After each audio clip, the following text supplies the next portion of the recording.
This tiny thing is the Crucial X8, a 4TB USB C SSD that's slim enough to literally fit in your pocket, yet carry around more storage than most gaming PCs have in total. Not bad, right? Let's take a look at this thing and see how it performs and how it compares to just putting a 4TB NVMe SSD in a USB-C enclosure instead. The specs on the box say that this thing should hit about 1050 megabytes per second on reads and a little less on writes. It will do up to 10 gigabits per second over its USB-C ports, comes with a pretty tiny USB-C to C cable and an A to C adapter in the box, and is shaped like almost a smoothed pebble with some soft touch rubber coatings on the end caps. Compared to Sabrent's Rocket Pro, this is a slim and sleek design that makes it much easier to carry with you when on the go. Performance-wise, Crystal Diskmark reckons you'll get almost exactly 1 gigabyte per second in writes and about 980 megabytes per second reads at peak. ASSSD, which is always a lower figure, reckons more like 880 megabytes per second in reads and 725 megabytes per second in writes, and ATTO peaks at 960 megabytes per second in writes and 936 megabytes per second on reads. That's not bad. I mean, sure, it isn't quite the 1050 megabytes per second quoted figure, but I'd call that close enough.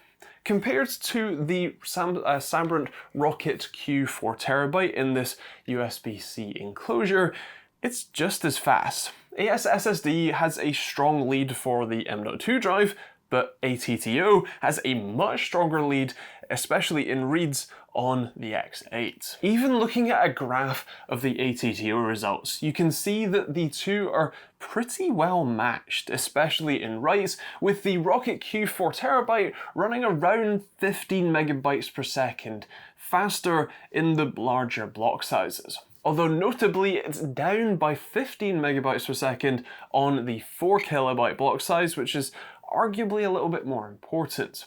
Where it differs is in the read results, where the X8 is over 30 megabytes per second slower at 4 kilobytes, but is subsequently 150 megabytes per second faster in all of the larger block sizes. In my stress test, where I duplicate files to stress the controller for both reads and writes simultaneously, the X8 sat at just below 400 megabytes per second for the majority of the transfer. That isn't bad, although it is worth noting that the Rocket Q 4TB was a little bit more stable at 430 megabytes per second instead. Still, that isn't bad, and neither throttled during the transfer, although with a 4TB capacity, even writing at the full 1 gigabyte per second, it would still take over an hour to fill the entire capacity up, so I doubt you would have any of those sorts of slowdown issues anyway. The biggest difference between these two is actually the price. Remarkably, the X8 is a surprisingly good value. Now, that's not to say it's cheap. It's far from it, but compared to the £540 for the SSD and another £30 for the enclosure, well, the $410 that the X8 is asking for, well, that's actually pretty decent. That's a decent steal. In fact, as far as I'm aware, this might be the cheapest actual 4TB external SSD that you can buy right now. But who actually buys these things? Who needs a 4TB USB-C SSD? Well, one of the use cases that I know of is recording from your camera directly to a drive like this. On cameras like the Blackmagic models, recording to a USB-C SSD is pretty common practice, and having one that is this big is definitely a benefit.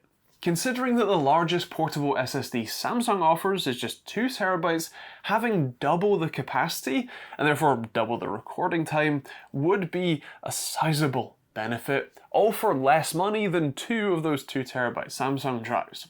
I'm sure there are plenty of other use cases, so please do leave your thoughts in the comments down below. For me, this is a pretty great option. It's slim and sleek and easy to bring with you in your pocket or in a bag. It's plenty fast enough, it's big enough to fit almost anything you'd like, and priced surprisingly low considering its capacity. If you don't need quite as much space though, their 1 and 2 terabyte models are incredibly competitively priced too, so they might be a little bit more up your street. They might be a bit more in demand for the everyday folk rather than, well, professionals who are just business expensing these things anyway.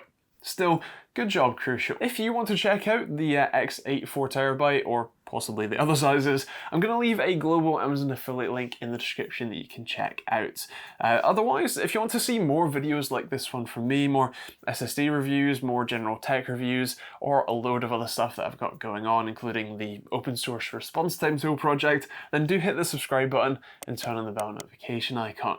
You can also check out plenty of other videos on the end cards as well. Maybe take a look at the Rocket Pro USB C SSD that I've checked out before, and the little nano rugged one, which is actually quite cool too. And yeah, if you have any questions, feel free to leave those in the comments down below. If you want to support the channel in other ways than just watching these videos and subscribing, you can check out the links in the description. There's merch hoodies or t-shirts like this one, or other designs that I made myself, or you can also check out stuff like the Amazon and Overclock affiliate links. If you're buying from there, you can become a YouTube member or patron in the respective platforms, and yeah, that's pretty much it. Thanks for watching, hope you enjoyed it. We'll see you on the next video.